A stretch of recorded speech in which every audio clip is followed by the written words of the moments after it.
Well, hello and welcome everybody to our Ontario Network of CAPC and CPNP projects webinar offering this afternoon. Really excited to have Rebecca and Nancy with us, who I will introduce and hand things over to in a moment. But first, I want to welcome all of those who are joining us here live today. Really great to have you here. And also say hello to those who might be watching this recording afterwards if you're unable to make it with us. I would like to begin by taking a moment to offer a territory acknowledgement. Our network, the Ontario Network of CAPC CPNP projects, acknowledges and gives thanks to the First Peoples and other Indigenous peoples of the territories where we work and serve. We have such gratitude for the sharing of this land in order for us to continue this work with families all across Ontario. And with that, hopefully starting us off in a good way, it is my great pleasure to introduce to you and to welcome Rebecca Lovering and Nancy Lockwood, who are on screen with me now, and they are going to be taking us through some wonderful learning today. The title of our webinar is FASD and Me. And I'd like to hand things over to Rebecca and Nancy to introduce themselves and to lead us for the next 90 minutes. That's fantastic. Thank you, Sydney. This is really great to be here. And, across Ontario is pretty cool these days. I'm starting to feel more comfortable knowing that we are united this way. Virtually. It is awkward doing things virtually when we're talking about something that's so sensitive or something that might be personal. So I just want to thank you for the respect that I know everyone is giving to this subject matter and to each other in this presentation today. I am in Scarborough, Toronto, and I have worked for an organization called Adopt for Life for a number of years now. And I am a parent. I have two kiddos who are teens, and they came to my family through adoption.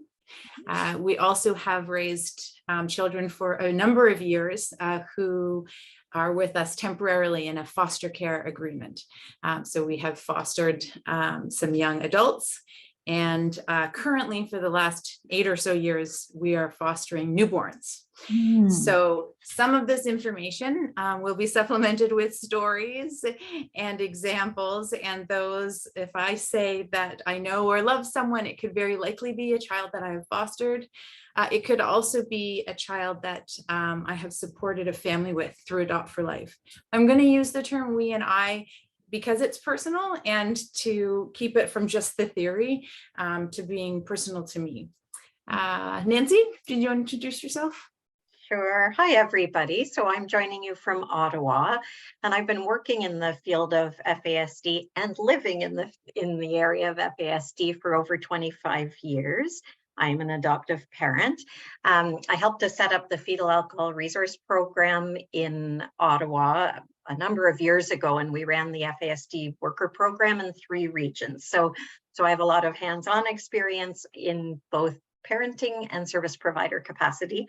And now I'm a co-director of a new program at Adopt for Life that is supporting families experiencing aggression in the home. I'm not going to go into what it's called at this point because we have a slide that introduces it at the end. So I'll talk to you a little bit more now. And just so you know, Rebecca's going to be doing most of the presenting. I'm monitoring the chat. So as we go along, if you have questions, feel free to put them in the chat.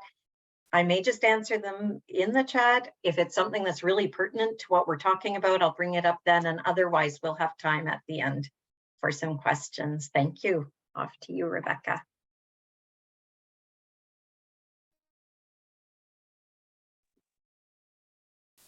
You're muted, Rebecca. Not hearing you.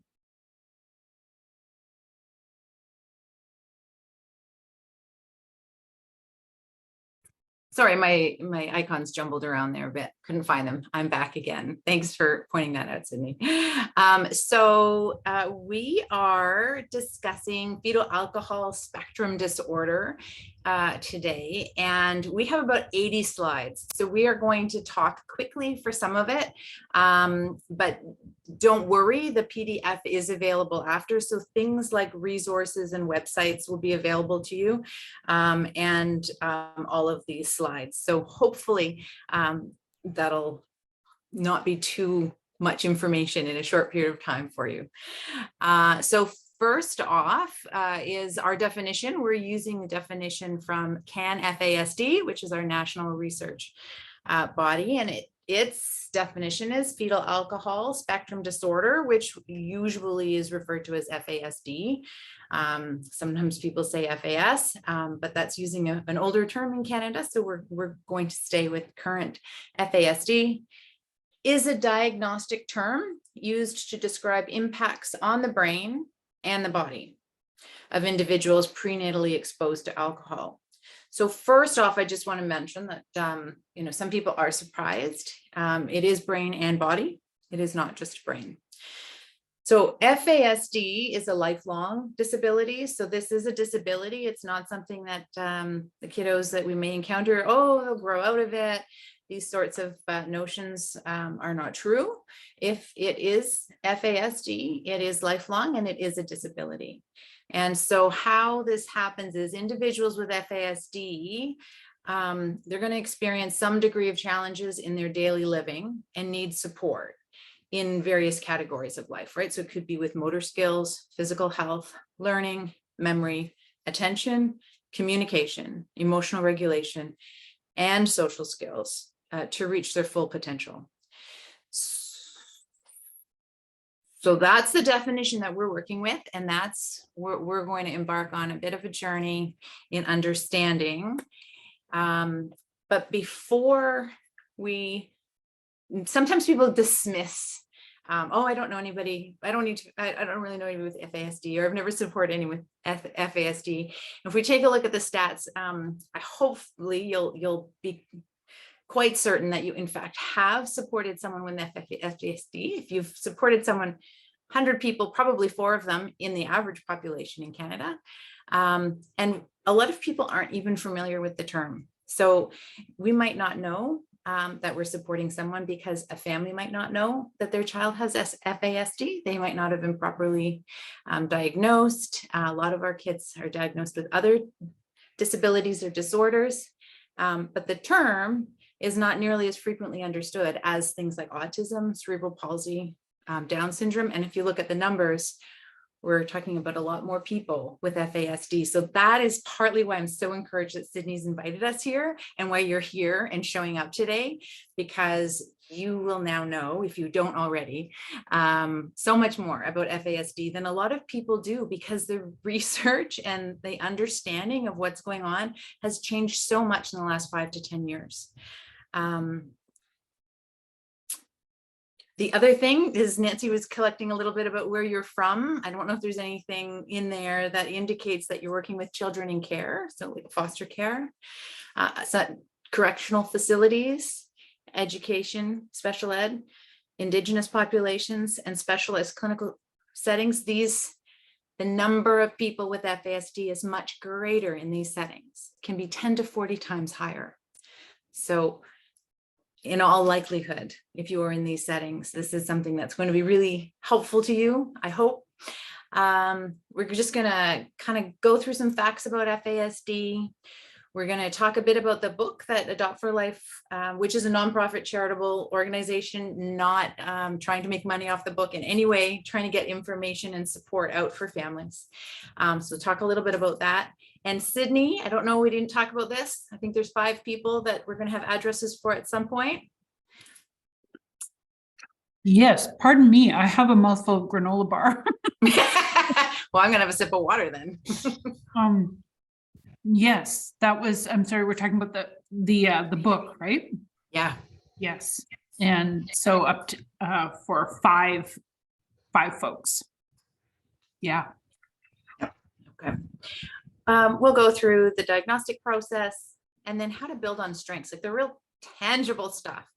I think is so critical, because kids with FASD are tangible, concrete, but also because this is the how-to stuff that a lot of people don't have. A lot of parents don't have, a lot of facilities need. And so it's based on a strength-based process. We're going to take a look at some of our challenges, right? Because they exist, some strategies. We'll take a look at the education system, but we might just kind of bypass that for the sake of time. Talk a little bit about FASD supports, and then we'll leave it open to Q&A. I'm just going to give you a heads up before you go further, Rebecca, that we have quite a nice breakdown of educators, people working in family services, caregivers, students. So, oh, that's great. Okay, so we do have yeah. some people from the that are educators. Yes, we do. All right, well, we won't blow through all of those slides, then we'll we'll include them. All right, well, Nancy, if you want to hit the next couple of slides here. Sure. So we know that there are risks with prenatal alcohol exposure. So when you see PAE on these slides, that refers to prenatal alcohol exposure. And you'll really notice that we avoid saying things like birth mothers drinking when they are pregnant, or women drinking when they are pregnant. That is really stigmatizing language. We know that over half pregnancies in Canada are unplanned, that often a woman may not even realize she's pregnant and may have been drinking. And also they may be dealing with addictions issues, not have good supports, or be given incorrect information. So we just need to be really careful how we talk about alcohol use in pregnancy. So we can't ever determine what is the exact amount of alcohol that's going to cause damage. What we do know is that exposure to alcohol in pregnancy interferes with normal development of the fetus. It's actually a teratogen. It can actually kill brain cells. It can affect the entire body. So they even did a study a few years ago, and they found that there are over 428 comorbid medical conditions.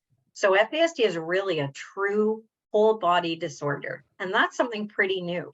Even a lot of physicians aren't aware. But when we are supporting people with FASD, it's important, because we may have a physician recommend something like a medication for ADHD, but they may have an undiagnosed heart condition or something like that. So we really need to think of it not just as a brain injury, which it is, but it's also a whole body disorder. We also know that two women having the same amount of alcohol in pregnancy at the very same time can have really different outcomes.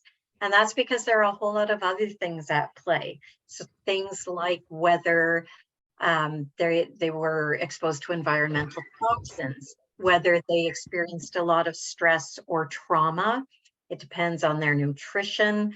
We know things like smoking and alcohol combined in pregnancy can exacerbate the effects of alcohol. Same with marijuana use. They're starting to find that. So there are all sorts of things at play. And it's also the metabolism of the birthing parent and how their body metabolizes alcohol, and also of the fetus. The other thing that's really interesting is that the liver is the last thing on the fetus to develop. So they don't even have a liver to process out the alcohol. So all those things intermingle. And the last point that we have there is knowing that someone has had prenatal alcohol exposure, even if they don't have an actual confirmed diagnosis, should give us some insight to that medications may work quite differently for them. Because of the impact on the brain, sometimes they may get a lot of really extreme side effects to medications. They may need different dosing. They may need things introduced really carefully and slowly. And that's actually a red flag how some people end up getting a diagnosis when we see that medications such as those for FASD may not, or for ADHD may not be working. So I won't go into it too extensively, but we just need to always remember this is a whole body disorder. Back to you, Rebecca. Yeah. So I think Nancy's covered some of this. And And I think from a first person perspective, from an individual who has FASD, that community is telling us over and over again, it's person first. I am a person before anything else, before my diagnosis. And each person that has FASD, as with a lot of neurodiversities, has their own set of symptoms and the way it works and life works for them and the way they interact with themselves. So if you've met one person with FASD, you've met one person with FASD. And so although we will talk in generalities, because there are some really, some common things, not every kid is going to fit within that. It's so important to hear from a first person perspective. So one thing I really appreciated about what Adopt for Life's work has done is to make sure that we're including the voices of individuals. So as part of the material that we have, the book, for instance, and some of these quotes here, I am my FASD. My FASD is me. We can't change our damaged brains. So it's all of me or none of me. Work with me, not against me. That's someone who's an adult taking a look at what message they want to come across in a setting like this.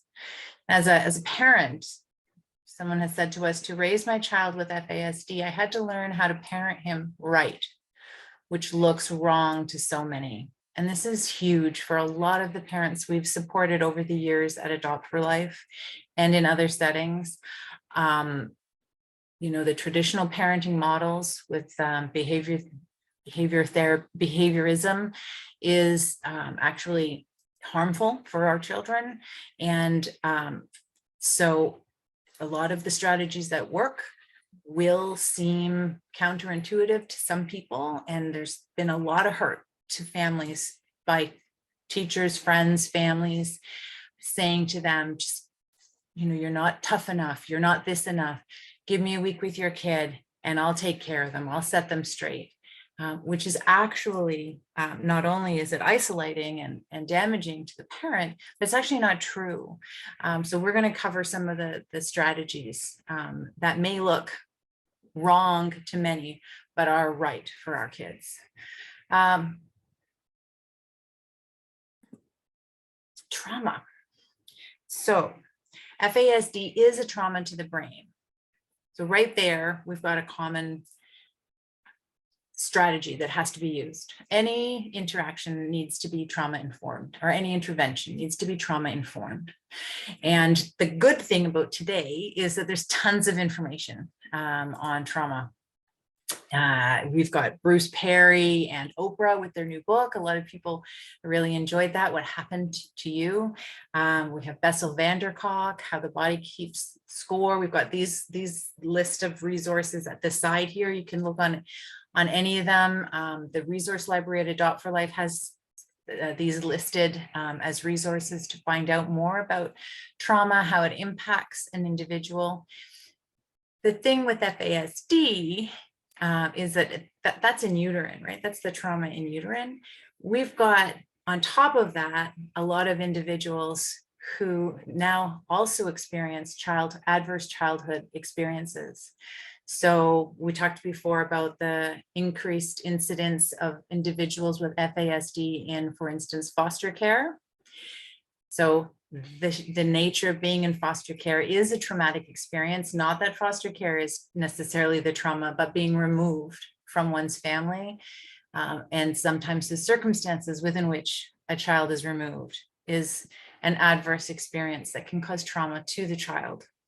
The kids that do have FASD, their brains are wired. I mean, all of us, our brains are wired for survival, right? So we got that whole fight or flight thing kicking in. If you've got trauma and you've got early adverse childhood experiences, you've got a brain that's on fire, right? It's just constantly ready to be in fight or flight, or stressed or anxious, or looking around for threats. And so a trauma-informed approach is the only thing that can help someone, have a safe, secure attachment, calm down, regulate oneself. So this environment is what we're going to be talking a lot about today, is what structures need to be in place. We're not changing the brain of an individual.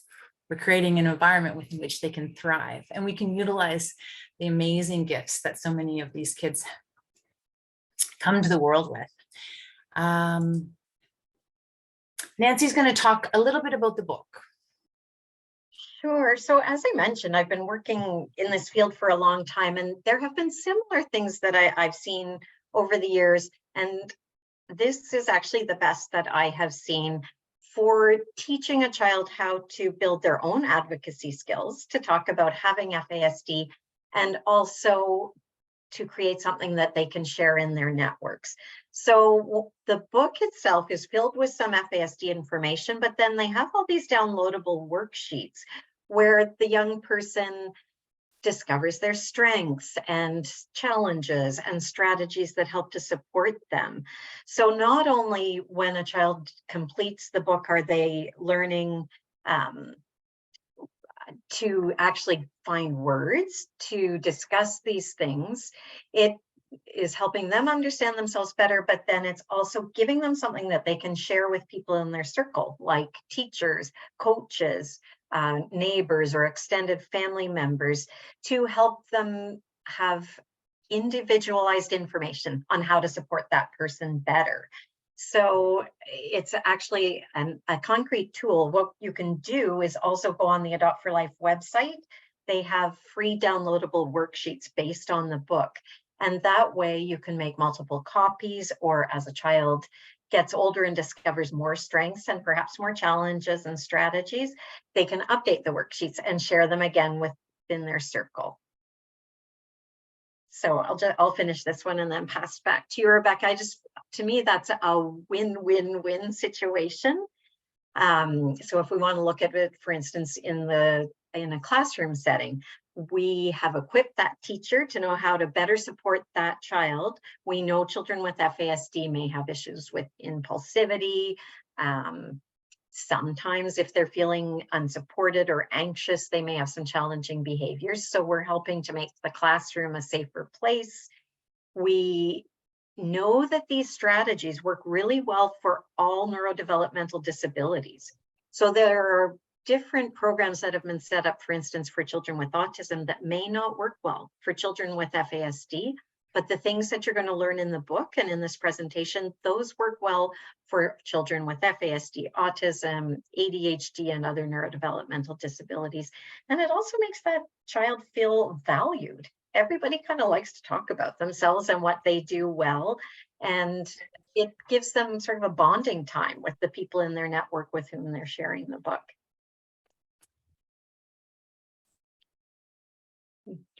You tell me when you want me to keep going, Rebecca. No, okay. You talk about the book. Okay, sure. So the book was actually the brainchild of a woman who used to work for Adopt for Life, who had a child named Hope who has FASD. And the mom, Miranda, wanted to create something that would help her daughter better understand what FASD is, but also equip her support circle. So I love this introduction at the start of the book, where Hope has said, the best people to ask me are me, my parents, and caregivers. And that's the number one thing I would want you to remember. The experts aren't the people working in the field, not the physicians and mental health professionals. The experts are the people with FASD and those that support and love them. And if we want to learn more, that's the first place we should always go. And Rebecca and I are both caregivers. And then just why this is a good book to use. It's been designed by people with FASD. That's the beauty of it. And it's, a really easy, efficient way that you can connect with the community. And so to flip on that, so now that we know a bit about the book, as we go along, we'll make reference to different pages and some really concrete things that it brings and that you can be doing. To go back to an understanding of what we're talking about is to take a look at the diagnostic piece, right? So because it's a medical diagnosis, we're going to have a multidisciplinary team diagnosing. an individual. So there are two sort of camps that people fit in. It's either suspected FASD or confirmed FASD. And confirmed would be a multidisciplinary team who is receiving confirmation that there was exposure in uterine, and then evaluating these 10 brain domains. And if 3 of the 10 brain domains are considered significantly impaired, then that qualifies person to be diagnosed, 3 or more, diagnosed with FASD.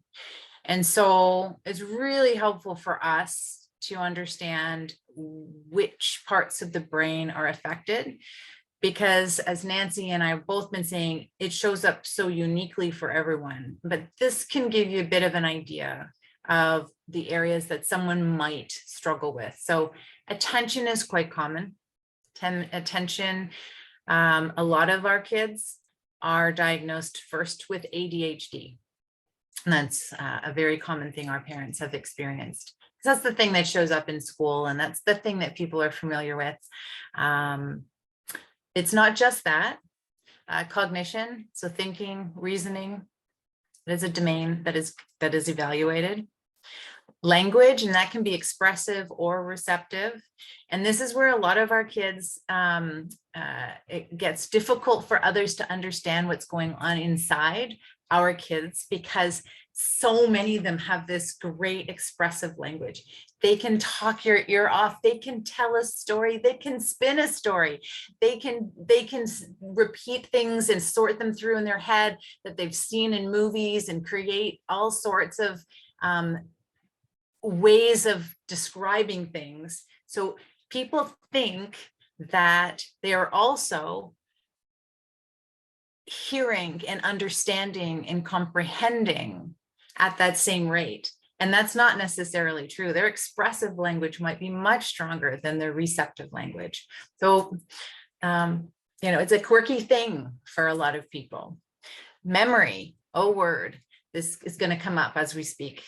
Affect regulation, executive functioning, motor skills, adaptive behavior, social skills, social communication, neuroanatomy, neurophysiology, and academic achievement. So out of these 10 things, 3 or more must be significantly impaired. And so it's going to show up differently with everybody. There are some common things.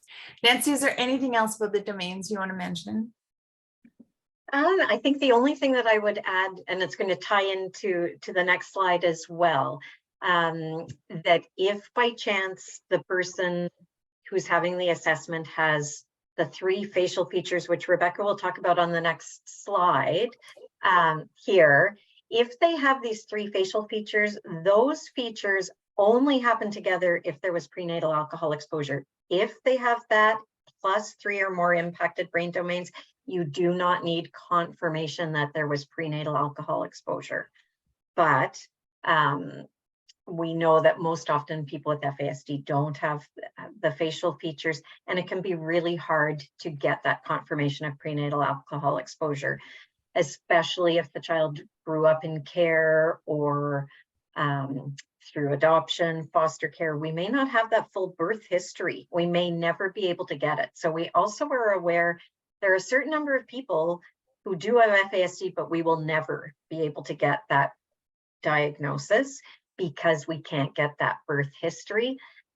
Still, we can put all these strategies and supports in place and just treat it as if it is. So if you're supporting somebody that you see red flags for FASD, you're pretty sure they can't get a diagnosis, we highly recommend you still use these same strategies. Yeah, absolutely. And I'm going to say that that was probably one of the key pieces that changed the dynamics in our household when fostering and parenting children with FASD is, you kind of get into this mode of you have to do things right in a certain way. And so you go into a program and it's, geared to ADHD or autism or whatever it might be. And then you're parenting one kid one way and another kid another way. And you've got all these kids and you're trying to figure it out. But when someone sat down and explained to me that the strategies for FASD will not harm, in fact, will likely help all of the children in my household, I could relax. And we did so much better in this house. And the best predictors of positive outcomes for people with FASD are these 4 categories, right? So one is the diagnosis, or at least an understanding. So this is the confirmed or the suspected. And this is what Nancy's talking about when she talks about, maybe not having that formal diagnosis, but if you suspect, then moving into early intervention, using these strategies, being in a nurturing home and a permanent home. Because at Adopt for Life, we work very hard to create supports to make sure families are permanent. And then the circles of support. You probably do these concentric circles in your workplaces as a way of understanding community and relationships, the individual being at the middle. That's the person that we're supporting. And then we've got family and friends who are the closest. They often know the most intimate struggles and the most difficult parts of a person's life, and how that affects them, and then what strategies to use. So those 2 center circles are constantly sharpening one another and helping one another. And then that information can be helpful to neighbors and community, organizations, health and social care, professional supports, and that's where a lot of us here today are in this outside circle. And so we got to look in. This is what Nancy's talking about. We got to look in and keep making sure we're going back to the person, their families and friends, into that centerpiece to make sure we're getting it right. And then communicating, right? That circle of support has to communicate all the way through, out and in, to make sure what's working at school or daycare, is known in the home, so that can be, supported there, and then elsewhere. So these are the best indicators. You know what, Rebecca, I'm going to just answer one of the questions before we go on because it's so related. So we have a question: what agencies complete the evaluations and what age? And so there are FASD diagnostic clinics across Ontario. I think we're all in Ontario, but we do not have nearly enough. As Rebecca said, we need this multidisciplinary assessment. So in many cities, like here in Ottawa, we have a children's hospital. They do assessment there, and you need a whole team. You need a medical doctor, neuropsychologist or psychologist, occupational therapist, speech language pathologist, and hopefully a social worker to help collect all this information and interpret it. It can be hard. Some cities only have clinics that support up to, say, age 14. It's hard to find diagnostic capacity for adults, but it's growing. Our government's investing in more of this. There are a few private agencies, and the best thing would be to reach out to an FASD worker for your region. We're going to talk about that later. They can guide you. As far as the age goes, usually they can't assess all of these domains before age 6. So they are working on all sorts of tests to be able to do this earlier, things like blood testing, eye movement testing, but we're not there yet. So for now, usually it isn't until at least sort of kindergarten, grade 1. There are more questions. Sorry. No, go ahead. There's also a question: if they have more domains impacted, does that mean that they are more severely on the spectrum? Most likely, but in a lot of studies, they've shown that most people with FASD tend to have more like 6 or 7 domains impacted. Some people have 10. So it's hard to answer that question because you don't know how severely each of those domains. It's just so individualized. It's like snowflakes. And it's difficult too, because some of the criteria is different in America than it is here.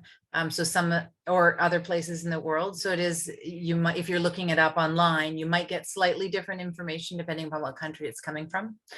But I was going to say in terms of real life practical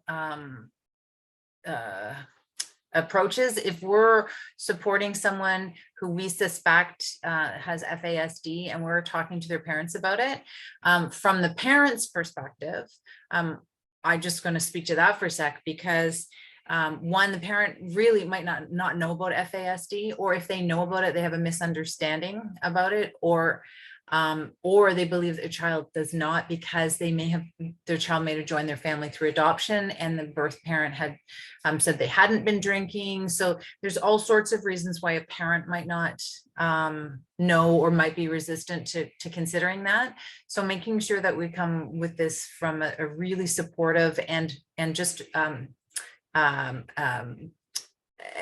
behavioral based, like I'm noticing this, I'm wondering that, has been really important to me over the years, so that I'm not covered with the shame and the stigma that's involved that I might have put on this, or that someone else might be putting on when they're speaking to me. But the other thing is I've had parents be told that they need to get an evaluation, and they've paid $10,000 to have that evaluation. So the stakes are high across the board, and it's just a really sensitive piece to be very careful about how we approach discussing it with someone who may or may not know, what's going on with their kid. So we're going to use a strengths-based approach. This is what works, right? We got tons of strengths within our community. The community of FASD commonly and so oftenly, oh my goodness, some of the funniest and friendliest people I have met are people who have FASD. I mean, not all, right? We're not going to generalize to everyone, but so many. So many are gifted with animals. And as I said before, great storytellers or conversationalists. Many eager to help. A lot of the strengths for a lot of the kids is that they're affectionate and loving, resilient, determined. So many have an athletic or an artistic strength. Many are good with young children.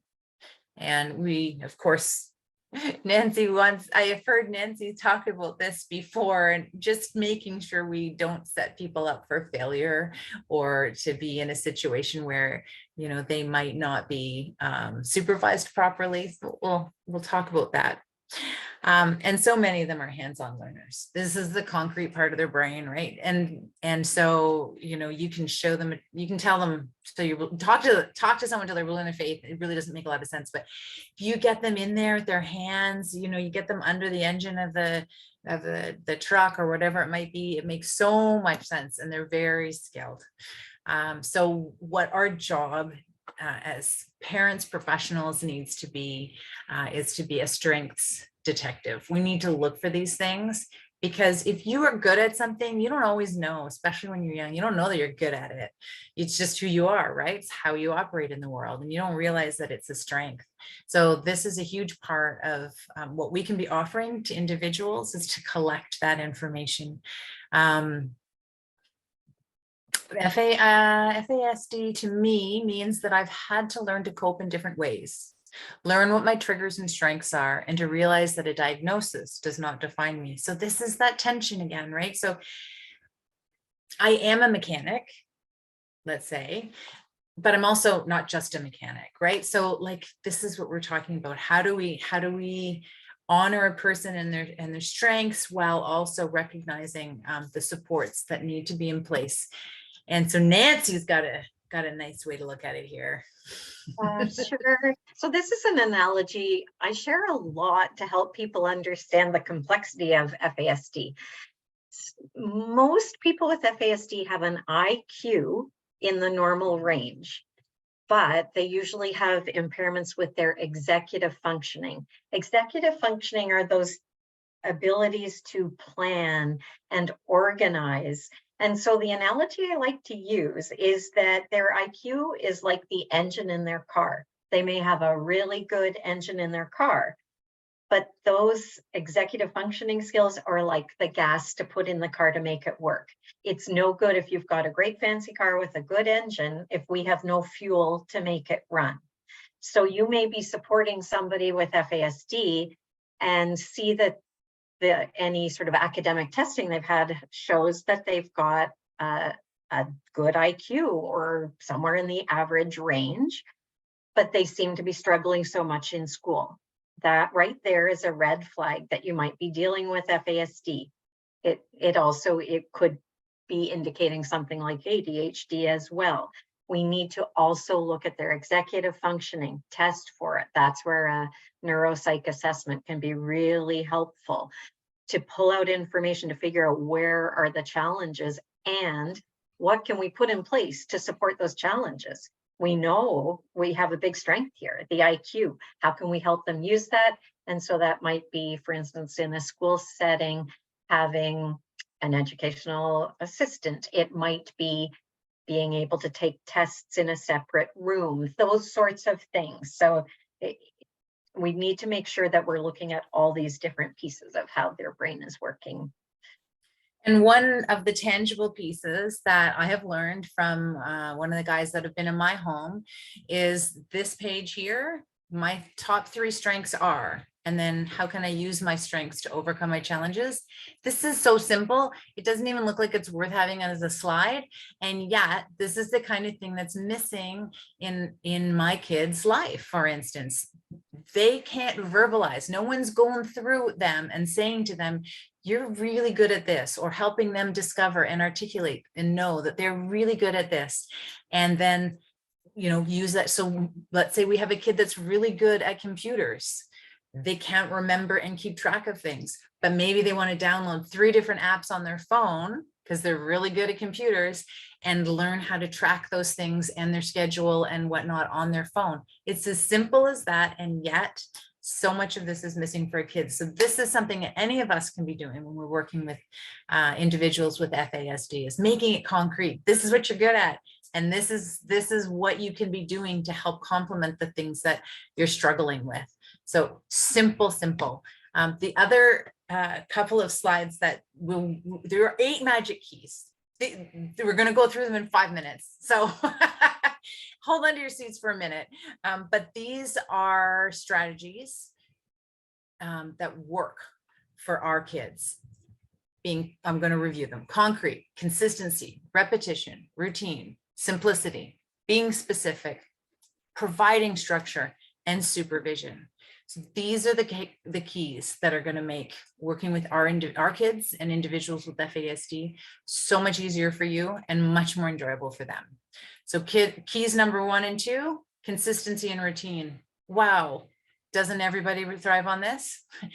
When people are moving from home to the daycare, home to school, home to work, if they know where they're going, it is a safe, predictable place, they're going to feel a lot less anxious going there, right? They know where they're going to put their lunch. They know where they're going to put their hats and shoes.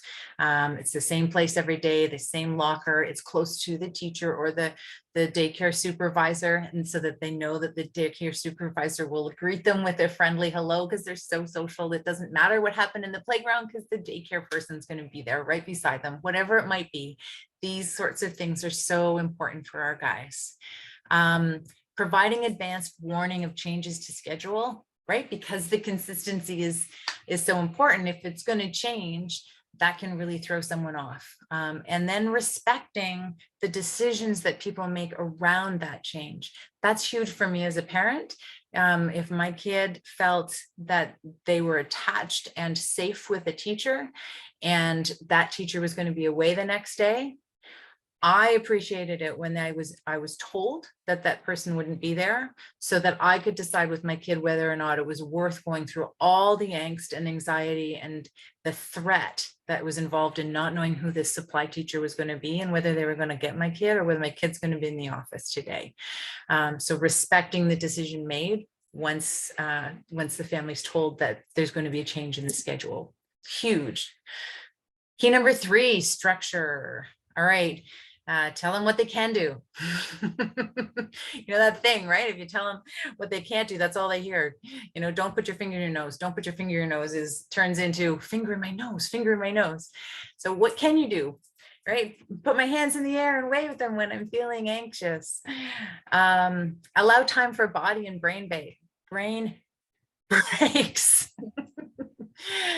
Downtime is different than free time. This is huge as well in my household. When we figured out the difference between downtime and free time, things changed a lot around here as well. Downtime is structured. You have 3 options. You can do this, this, and this in this location or this location. That's downtime because we've pre-planned what helps decompress and helps to regulate our kiddos. Free time is chaos. You do whatever you want, whenever you want for the next hour. Oh my word, there are holes in walls across the city because of free time. Huge tip that helped me. Keys 5, 6, 4, 5, and 6. So be concrete, be specific, and keep it simple. The concrete brain, I don't know, do you have people that are like that? Just like some of us are married to them. I'm married to someone who his brain is really different than mine. So I find it really interesting at where there's some overlap in some of these things. And I do it, you know, to my peer-to-peer stuff in my house too. I have to be really concrete sometimes. Because if I say a lot of words and give a lot of ideas and I'm kind of vague, my partner walks away going, what did we decide? what did we do? Right. But if we end up saying on Thursday, I'm going to pick you up, that's clear. And expressions, they don't always mean a lot to someone who has a concrete brain. If you say something like in this cartoon, a rolling stone collects no moss, the brain is going to stones and moss and rolling. Sure, maybe the phrase originated because it's a nice metaphor or simile, but it's not getting the message across to the individual that you want to get across. What you're trying to say is, if you don't keep moving, you're going to get stagnant. We'll say that.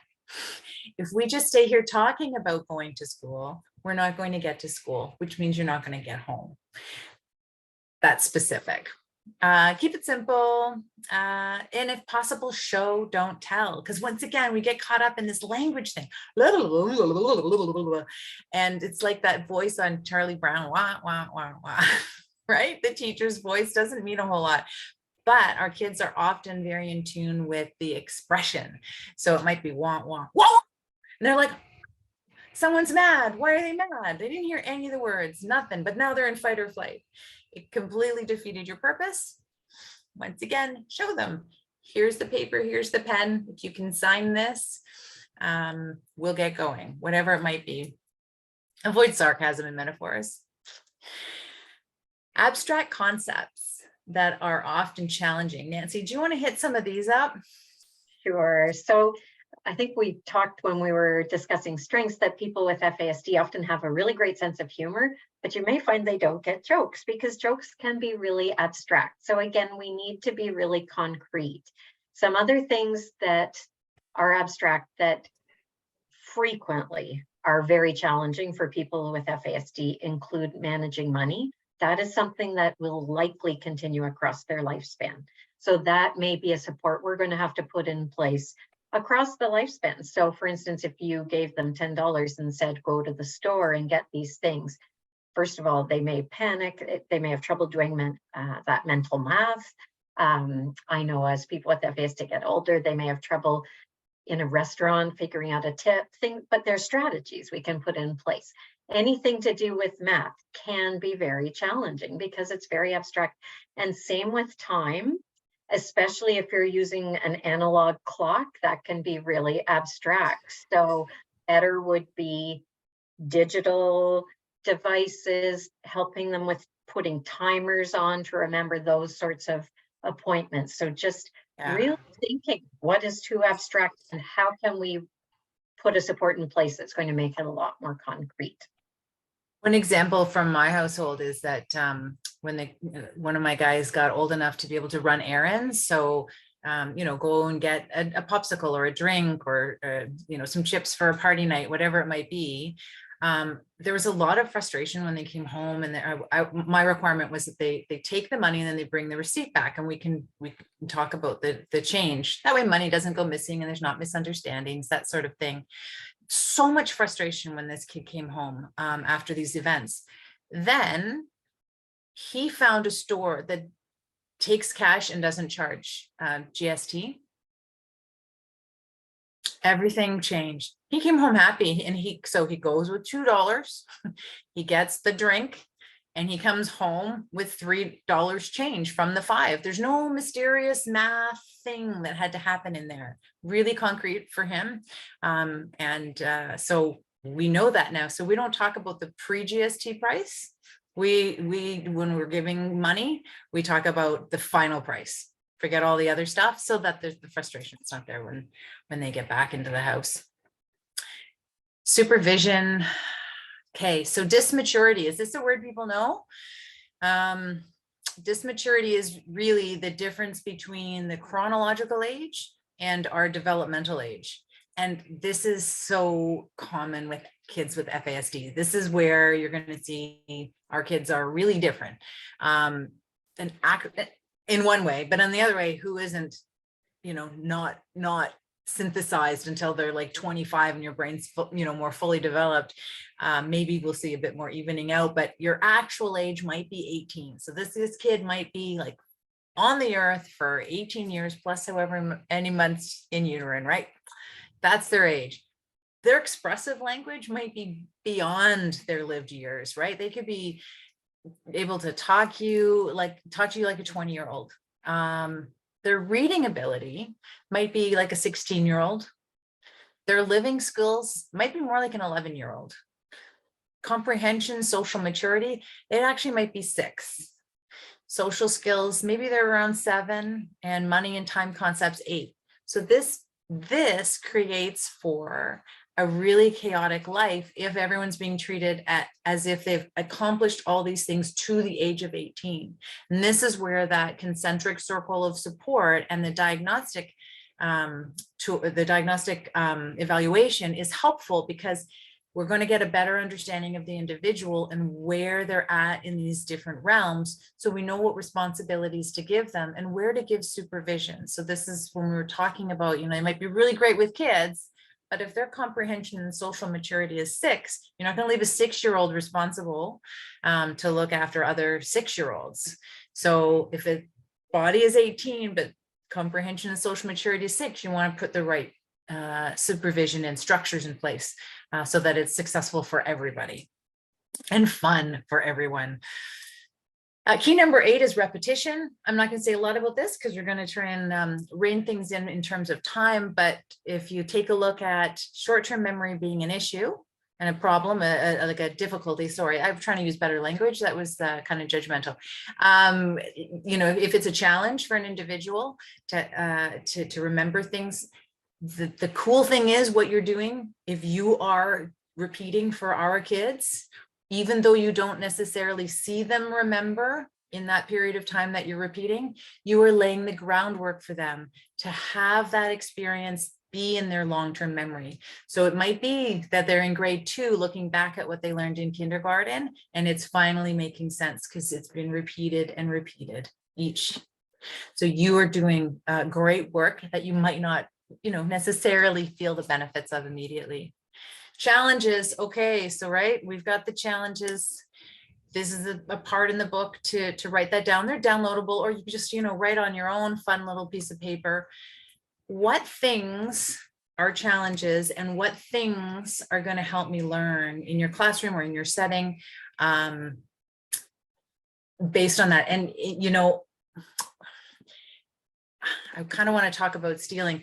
We're going to get into that in a minute, but some people are having a hard time. For instance, if there's something shiny and bright and cool looking on the table beside them, they might just want to pick it up and touch it and look at it. And then someone else comes in the room and says, "Oh, you took my thing." And maybe they were, maybe they weren't. They were just looking at it. So part of this could be 3 things that will help me learn in your classroom is, can you please put all the shiny, bright things out of my sight? Can we have them in the desks or in the cloakroom or somewhere else so that I can focus on the learning? Such a simple, concrete thing. If it's on paper and the child can share that with the new person that's in the classroom about how they, need the classroom to be, how empowering is that for a kid, right? So here's a resource for you: activities guide, enhancing and practicing executive functioning skills from infancy to adolescence, just because, this is such a challenge for a lot of our kids. turning the book into an action plan. Okay, this is once again just how to make it concrete, how to make this real for people. And one of the common things that is concrete is our senses, right? We think of smell, sight, touch, taste, hearing as being our basic senses. There's a couple more, right? There's our interoception, so being aware of what's going on in our body. Some people are really aware of their heart beating, and they just know that their heart's beating and they're constantly hearing it. Other people, we're not thinking about it at all, right? So a sensory issue might come up for some of our kids if they're over aware or under aware, or the lines of communication are mixed up between any of these senses. And so sensory impairment disorder is sometimes diagnosed before FASD. Once again, it's often just a little clue that this very well might be FASD. An occupational therapist has really been helpful for us in this household in terms of understanding a kid whose senses have been integrated differently than the average person. So I had a kid in my home for a while who just couldn't filter the sounds. So for instance, sitting around a dining room table and hearing other people crunch, they couldn't taste their food. They couldn't have a conversation. All they could do was hear this crunching sound. So if that's an issue for an individual, there's things that can be done, right? There's like, we could maybe do soft foods on the days when it's, that person's having a hard day, or we have a staggered dinner or whatever it might be. We've done some pretty extreme things in our household to help accommodate for that. But some people might be the other way. They're not hearing the crunching. And so they're not aware perhaps that something else is going on, because what they're doing is they're smelling. The smell is so delicious and it's distracting. And so this can also be an issue, let's say in the school setting or a workplace, where it's pizza lunch and everybody's supposed to be sitting down focused on their work, and an individual who is so absorbed in the smell of pizza is not focused on their work. So there's ways around, working with that too, right? Maybe that's the day when they're the special helper. They go help distribute the pizza, because you can't always get rid of the smell in the classroom, right? Vestibular and proprioception, OT has been great for us in that as well. Vestibular, right? Like the swinging, proprioception, the deep muscle stuff. I had a kid in here who, I drove him crazy because I was like holding his hand and like touching his face and doing all these soft things. And it was like fire, he said. But what he loved was when I grabbed him and I twirled him around. Well, I got two things there. We got the deep muscle satisfying stuff, and he liked the swinging. So we got a trampoline and we jump on the trampoline. And before he has to do something that settles down, that works for him. But for other kids, this isn't universal. You can't just get a trampoline and expect everyone to settle down, because for some kids, that's going to rile them up. So, really knowing the individual and how they're functioning is so critical. The book and the downloadable worksheets does give you a few clues in here, so you can take a look at that or take a look at the PDF later. Mental health and FASD. Gosh, that's a high number, 90%. That's pretty much everyone, right? Pretty much everyone with FASD is going to experience mental health issues. The root of anxiety, of many of the challenging behaviors, it might be anxiety. So reducing anxiety might reduce the challenging behaviors. The goal really is prevention.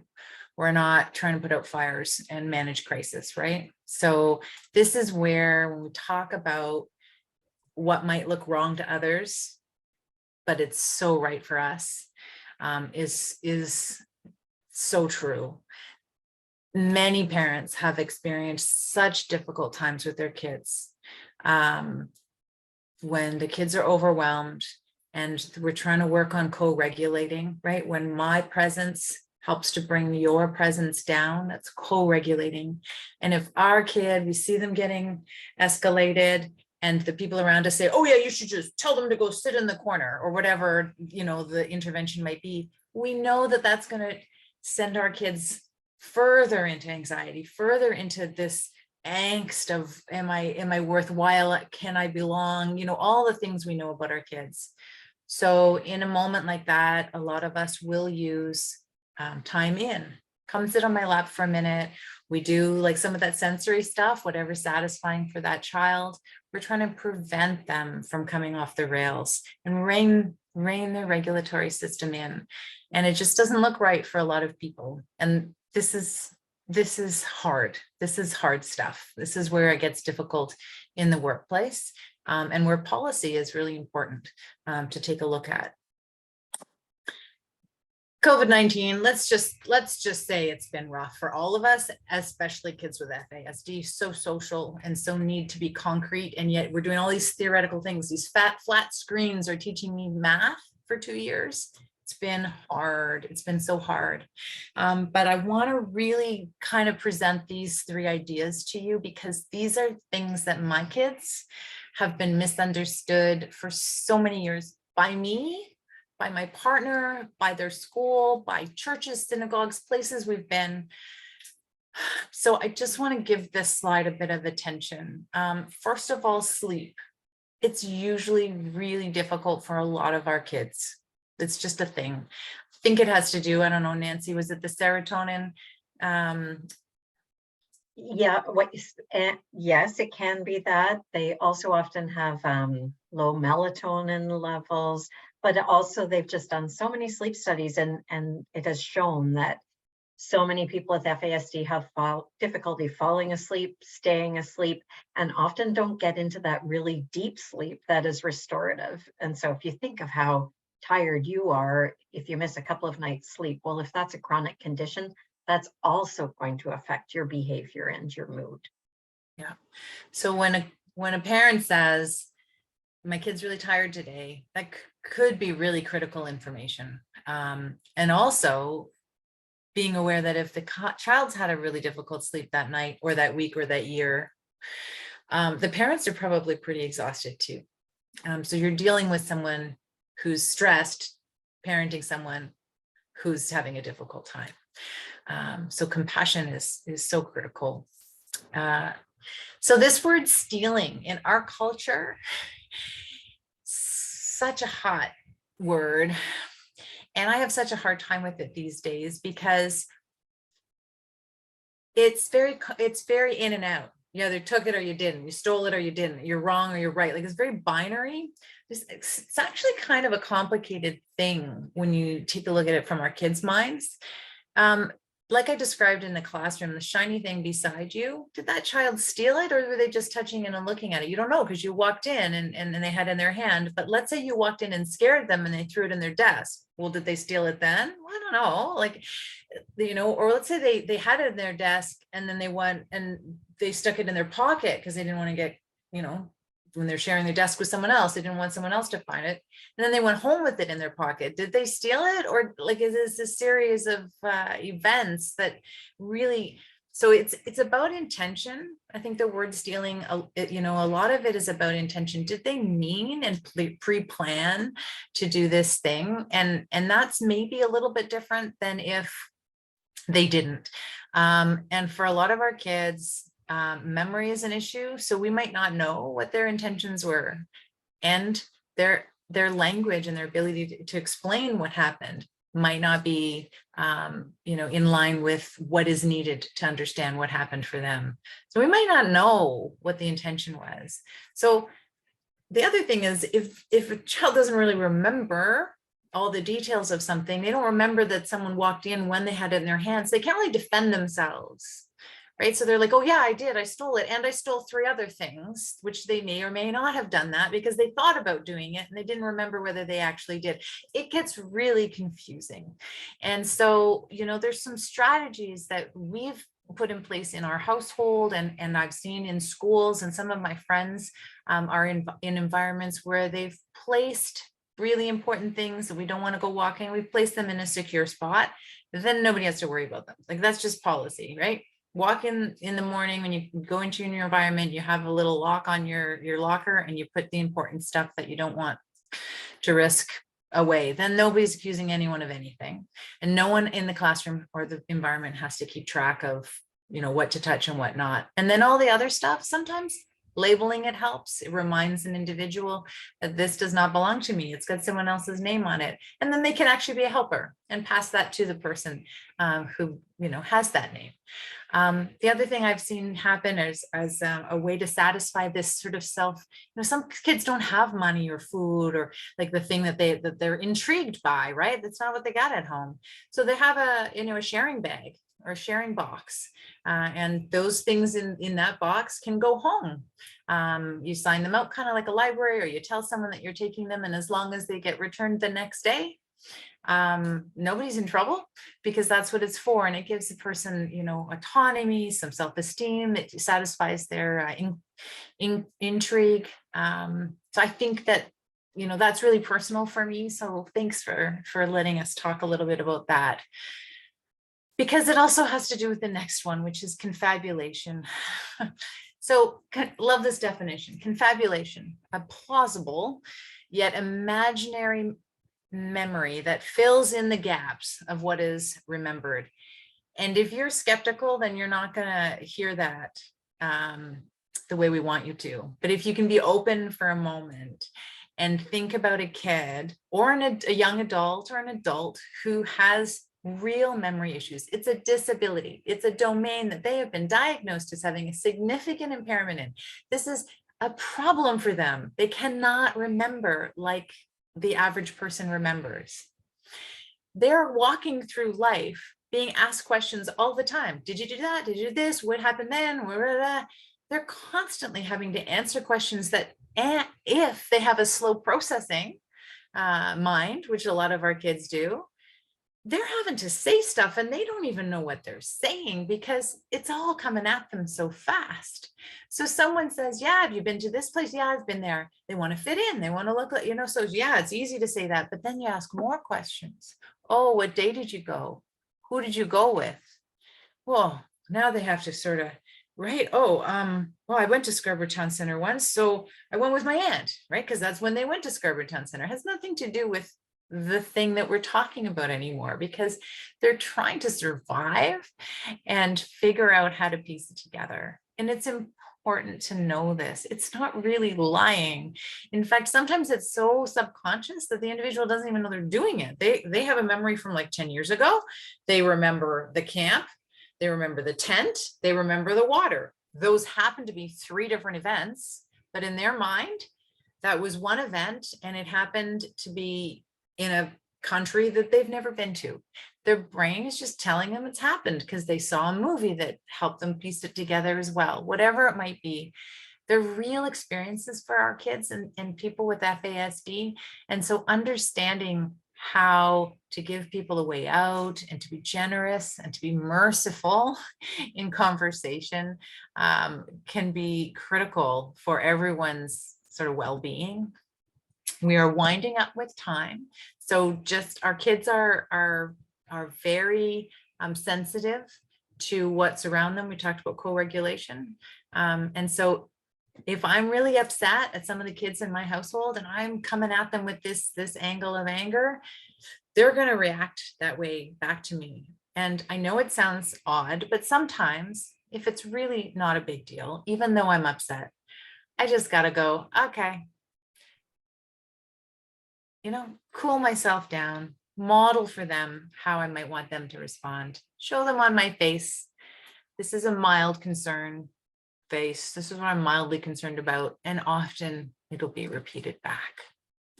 Attachment's tough for our kids, making a safe place to build attachment with caregivers and teachers. It's going to take some work, some intentionality, social skills, some strategies just around social skills quickly, having an anchor person, someone there that really gets that kid's brain, who can support the individual in helping remember or navigate, like, oh, you were going to use your phone, remember, keep track of that date. Let's pop it in the phone, those kind of little prompts to just anchor them into their strengths and not be overwhelmed by their challenges. So 20 more minutes, and we were going to include questions and answers. So what I'm going to do is I'm just going to let you see like the whole sidebar here so I can navigate the slides a bit. because there are resources. There's about 12 slides with resources that you can walk away with. So if you have specific questions about approaches, one of the things I did want to mention is a resource from Dr. Perry, because we had talked about Bruce Perry and Oprah Winfrey writing that book on trauma. He's a real expert. One of the things that is also counter to what often parenting, when people say, you know, oh, your parent, if you just parented differently, one of it is, if you kind of take a look at Bruce Perry's work, we got the concentric circles again. A lot of times people try and reason with someone who's being unreasonable, and that doesn't work. So we got to go to the center. Once again, we're going to the center of the concentric circle. We got to regulate. So we got to down regulate ourselves and the individual we're trying to reach. And then before we can do any reasoning, we have to be able to relate. Gordon Neufeld, attachment specialist, you know, can really help you understand that piece as well. You got to get the wink, the nod, the twinkle, something to say that there's a connection between you before you can even ask someone to do something. So some of this information is really tangible, concrete, that can help us when we're dealing with our kids. So I'm just gonna, you know, we've got, you know, different strategies on teams and sensory ideas for modifications. I don't know if you want to go into that. So I'll just leave the slide up there and then maybe let the chat just determine whether or not we go into any of that. Yeah, a lot of these last ones are specifically more for classroom situations, but again, we can give you the PDF and you can email us if you have any questions. But really it's just making sure that we modify the environment for the person. We know that this is a permanent brain injury. We can't change it, we can't fix it, but we can change how we react to people with FASD, and we can change the environment to set them up for success. So that's really the key in all of these different things to do with school.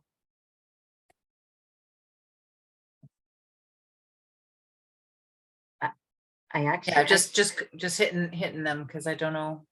I'm not seeing the chat. There isn't. I think we should just really quickly touch on the one about behavior modification, the one that had the dog on the screen. Yeah. Do you want? Why don't you do that? Why don't you do that, Sure. Nancy? So I'll just work on remember, I was saying that some approaches that work well for people with autism tend to not work well for people with FASD. There are a lot of similarities between those two disorders, but one thing that's very different about people with FASD is they tend to be much more friendly and want to have friends. They may have trouble maintaining friendships. So that's one of the differences. But also there's a difference in the approaches that we use.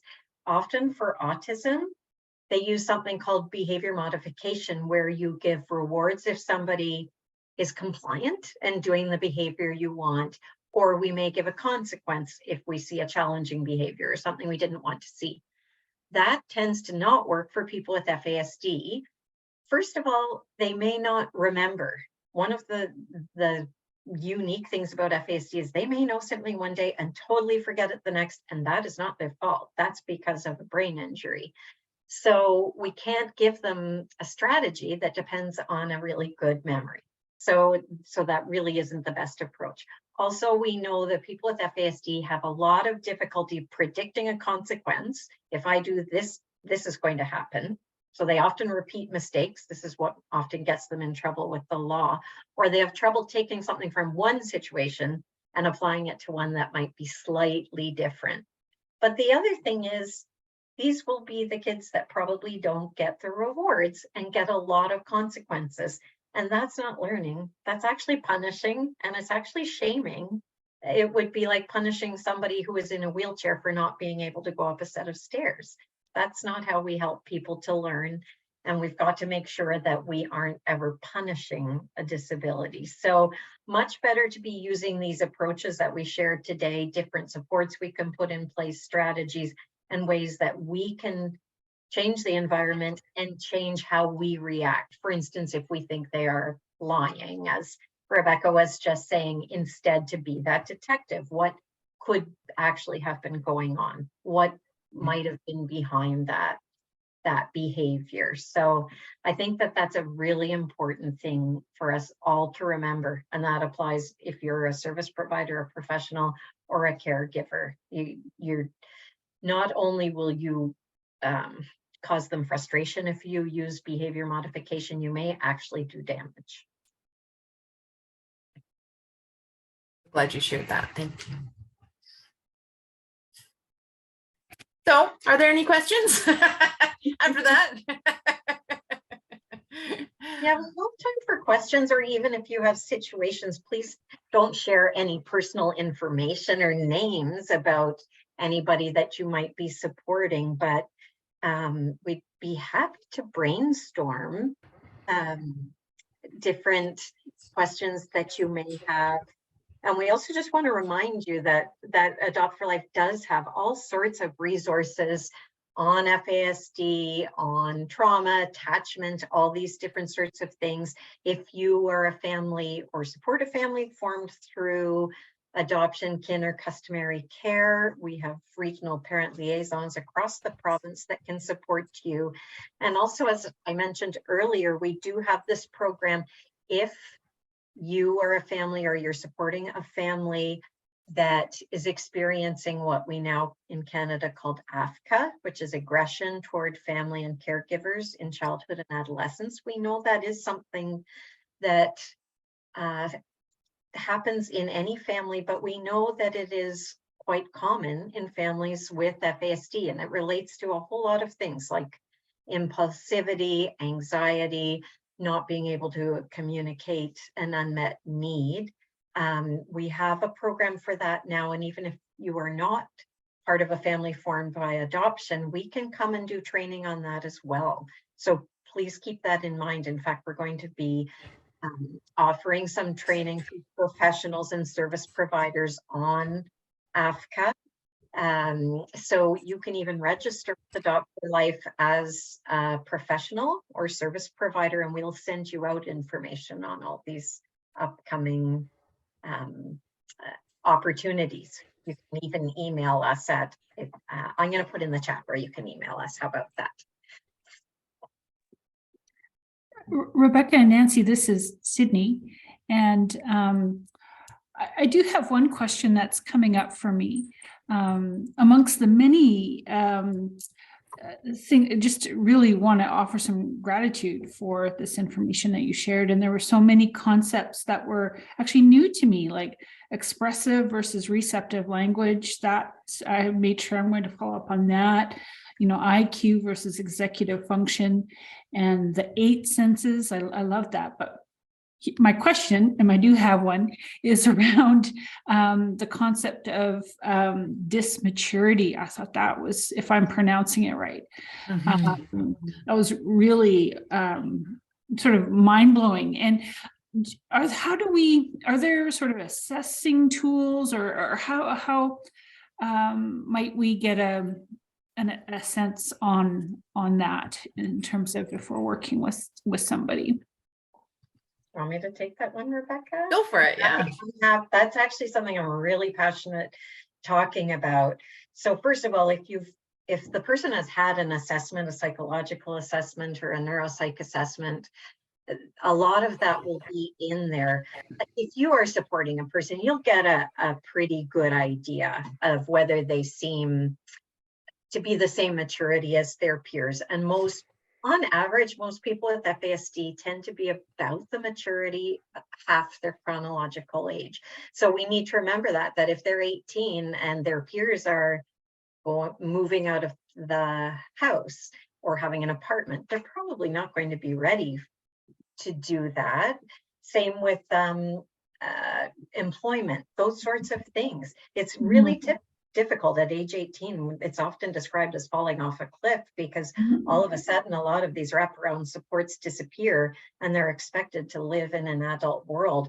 But the other reason why I'm so passionate about it is I do a lot of work in the justice sector and to do with FASD and sexuality. And we know that Our kids tend to develop sexually early, but then they're emotionally so much younger. And you can just see how this could be a big problem, and it could even lead to interaction with the justice system, because we know they may very well do better hanging around with people who are much younger than them. And we know that they don't necessarily think through the consequences of their actions. They may be impulsive. And so that's another reason we need to supervise. Or we may not be able to have them babysit their younger siblings when they're 16, for instance, because they just might not know how to handle a dangerous type of situation. So we all, in everything we do, if it's assigning chores, if it's deciding when they're ready to be left alone in the home, these sorts of things, we've just always got to consider what is their developmental age. But then when it comes to things like how they dress and music they listen to and things like that, to make sure that they dress their age so that they fit in with their peers and aren't more stigmatized. So it is tricky, but an occupational therapist could help you with this. I keep saying FASD workers can help you with this. They absolutely can, but that is a tricky one, and I'd say one of the most important to remember. Yeah. Thank you. And I have a loved one that did something that actually was like falling off a cliff, and ran away from home. Did these things because that's what their peers were kind of starting to do, leave, and this person wasn't being released to leave, so they had to sort of run away. And the lucky thing for them is they ran away to a safe place. So they ran away to family. So family reported back to the individual's family what was going on. The problem is not everyone understood what was going on for that kid. So that kid looked like they could work and do all these things, but without the executive functioning skills, they couldn't manage. So they were able to return back and try again at home, and then leave in safe places. So that, like, it kind of shows up as behavior is what I'm trying to say, right? Like, it looks one way to people who are maybe neurotypical. It looks like behavior when really it's all of this stuff. They're 21, they should be able to leave the home, do all these things, right? But they can't get themselves up in the morning. They don't know how to keep their money. They don't understand when someone says blah, blah, blah, blah, blah, blah, blah, and then they're like, oh, I'm supposed to meet them somewhere. I don't know, I just heard blah, blah, blah, blah, blah. Right? So it's like all these quirky things, and the more we know people and the more we can support them. The other thing that Nancy just said that just tweaked something in me that I thought important too is that a lot of our kids don't see the boxes that we put on people. So race or age, or like Nancy was talking about age, right? It's not a thing that they're evaluating life through. And so this is the strength detective part. This is like, isn't that beautiful? Isn't that wonderful that, a 16-year-old can look at an 11-year-old as an equal in so many ways that can be helpful when they're doing art together, when they're, trying to create something and explore.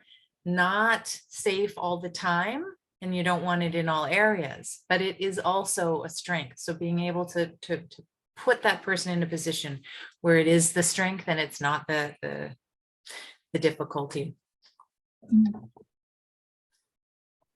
Thank you. Any other questions for Rebecca or Nancy as we are wrapping up here? Okay, I think unless you had anything else in your presentation, shall I join you and we can do our giveaway? Is this a good time for that?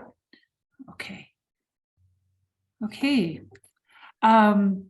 So thank you all for joining us today. And we do have 5 copies of the FASD and Me book to share, and it just looks like there's so much wonderful information in these books and resources, and also a reminder, as you've let us know, many of these resources are available, through worksheets that are that are accessible that you've shared. But so what I've done is I've randomly generated 5 numbers, and I'm just going to go through and find these numbers on my participant list for people who are here. So the first one was number 20.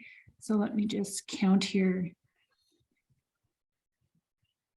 So the first winner is Christy Michelle. Yay! And I will jot your name down. And if you don't hear from me in the next couple of days, please email me, just in case we've, just to make sure that we connect so I can get these books to you. The next one is number 12, Elizabeth Manarino. Congratulations, Elizabeth. And then, let's see, we've got number 11 here. So right before Elizabeth was Dima Zito on my list. Hope I pronounced that right. Dima Zito, congratulations. And two more. Okay, next one is number 22. So let me just count here.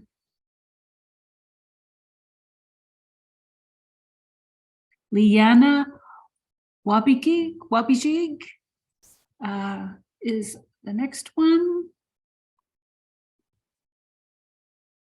And then finally, we have number 8. Brenda Minoletti. Brenda, congratulations.